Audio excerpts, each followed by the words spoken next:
Welcome back, Spurs fans, to the second episode of GSG Nation. Our Spurs drop another L last night to the Wolves, 94-102, but that's okay because there were some positives in the game, and at least we did not get blown out.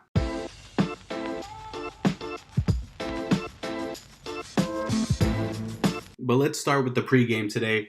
What I love seeing, I do watch the pre and post games. I do enjoy seeing Sean Elliott, Dan Weiss, Bill Land together. Really good to see them reporting to us on the road. I think that these guys are our best resource and insight into the team, into what's happening, what adjustments need to be made, how they're going to make those adjustments, and they're really great about letting us know where the team is going from here. By the way, fans, anybody can be on the pregame, halftime, and postgame show with Dan Weiss.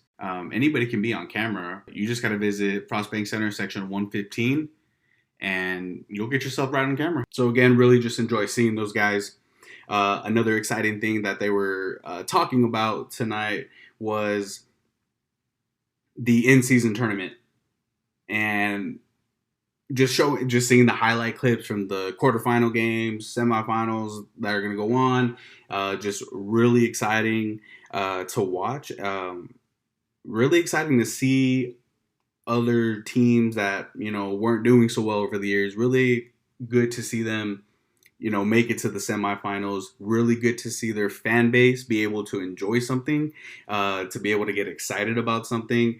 And I say that because I see that for us Spurs fans. I see in the future us making a run in the in-season tournament, having a great time with it, and I think it's very exciting to see playoff-type basketball in December. So I do see that for us in the future, something very exciting for us Spurs fans to just sit patiently and wait for. But we will get there, and we will be celebrating, Spurs fans. Don't worry about that. Another thing I saw in the pregame was I could see Wemby in the background. I could see him working on his step-back shot, and I was just thinking to myself, oh my gosh. I mean, if this kid, once he figures out his step back and sidestep shot, it's going to be unstoppable. I mean, you're not going to be able to block that thing. He's so tall. He's so long. There's just nobody in the league that's going to be able to jump that far and high to be able to stop that shot. I was really impressed, and, not so much impressed, but everybody has that move. It's just, I guess I was more so just, I can't wait for him to nail that, to learn that move, and to make that part of his repertoire. Sean Elliott was making another good point in that you can see Wemby getting more and more comfortable with his game as the season continues. He's starting to find his spots a little bit more, starting to find his teammates' spots a little bit more. And so that's really good and something that is obviously going to progress.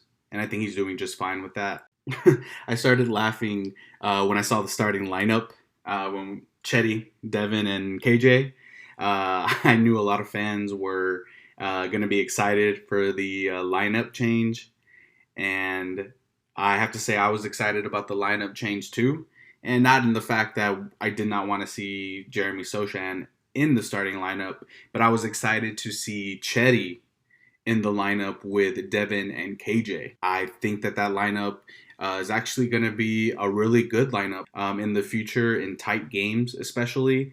So they may not be a starting five, but I do see that lineup being played in tight games as the season goes on, and I think it's going to work out really well for us. I think those three will fit each other really nicely, and I do think that the small forward position is actually the best position for Chetty. I do not want to see him. We should not want to see him in power forward position. Obviously, too small, really, but really, really good to see him in the small forward position, and I think that's the perfect position for him.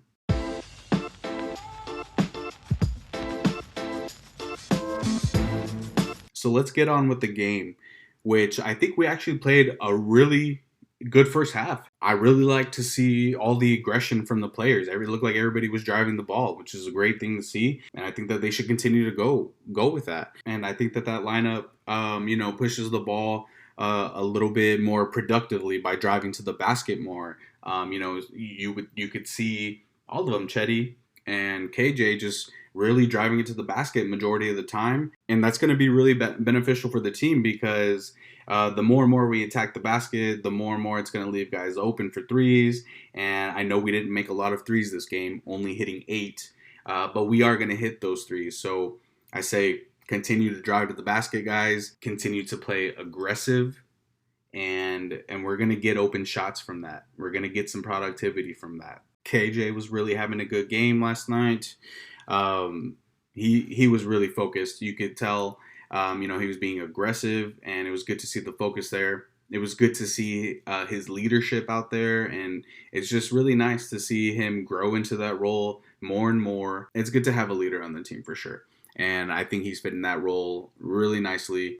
Last night's productivity double double just really shows that he's going to be a major contributor to the team. And I really, really like his athleticism. I think that that's really beneficial for his game. So once he fine tunes more of his skill set, that and combining that with the athleticism, I think we're going to see a lot of highlights in the future. He's going to give some guys on defense a lot of problems. So he's going to get stronger and he's going to continue to improve. So good stuff from KJ last night. Really, really good game from him. Devin Vassell also having a good game. 22 points, our highest score for the evening. Did really, really well. I mean, this guy's getting smoother and smoother with those moves each game. And it was really exciting to see him back in the starting lineup. I know fans were really happy about that. I think that once he's more healthy, we're going to see him make more shots. Right now still recovering from the injury. This guy's really coming into his own. He's becoming our creator, our playmaker. And watching the game last night, you could see that there are times when him and Wimby were running the pick and roll. And I'm just thinking to myself, man, if Devin continues to improve as a playmaker, what are teams going to do to stop this pick and roll between those two? Because then you won't be able to leave any of them for a split second. So once their games continue to improve and they figure out that pick and roll, it's going to be hard for teams to stop that. And everybody can play the pick and roll. That's not something that we're going to have to wait for them to figure out. That's easily learned. And I know we're not running the pick and roll a lot, which is, I'm assuming that that's probably the reason, because it's a pick and roll. It's basic. It's one of the basics. It didn't take long to figure out. I think that's why maybe we're not running it so much on the offensive end, especially, with Trey and Wimby. I mean, personally, if I was Trey, I would be asking coach, let me just run the pick and roll first option every single time with Wimby, and then we'll build from that. But once Devin and Wimby figure that out, I mean, you have our playmaker and then our superstar kind of just playing 2-on-2 ball. In the future, we're going to get the better end of that stick for sure. Really good game from Devin. Continue to improve, man. Continue to put in that hard work. It's paying off. You can see it. And us fans are just really excited and happy that you're on our team.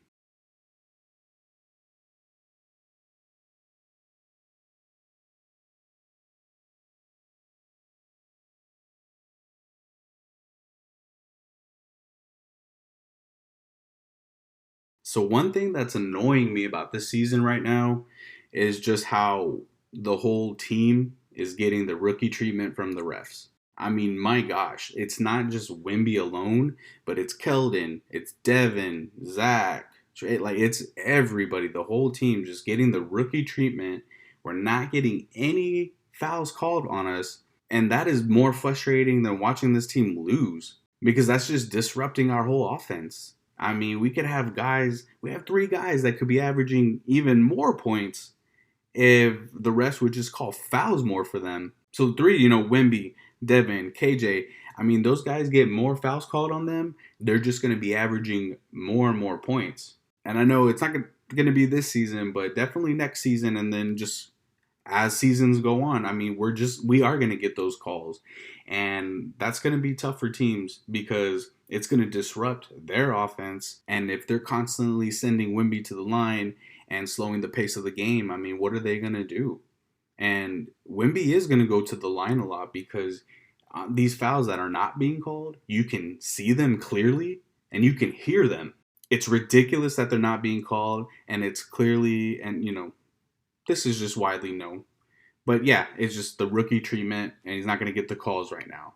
But that's going to stop one day, and teams are going to be in a lot of trouble because we're going to be controlling the pace of the game, and they're going to have to figure something else out to stop us. And once our team develops into that team, they're not going to be able to stop us.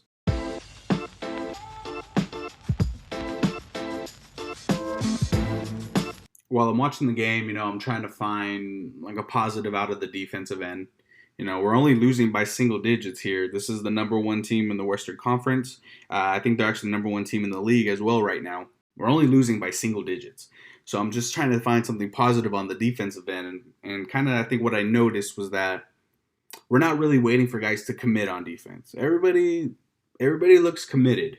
I know sometimes we run and we don't know where our guys are, but everybody looks committed, and I don't think that we're waiting for them to be committed on the defense. So that's a positive right there, is that we're not waiting for commitment. I think what hurts our defense is just how stagnant our offense goes. That's not helping our defense at all. So once we figure out the offensive side, once we become more consistent with the offense, I think that we'll see how good we are playing on defense, because there are times where we are playing good defense. There's stretches where we're holding our own, we're making stops, we're getting steals, we're getting rebounds. We're just not converting on the offensive end on those runs. So then it looks kind of like, oh man, well, this team is just all over the place. They're not a good team. But really, I think the case is more so once the offense gets going, we're going to see that we are playing pretty good defense, and we're going to give teams trouble. And the defense that we're playing right now could be contributing to why we're not like getting blown out all season. I mean, I know the losing sucks, but we aren't getting blown out like you would think a 3-win team would be.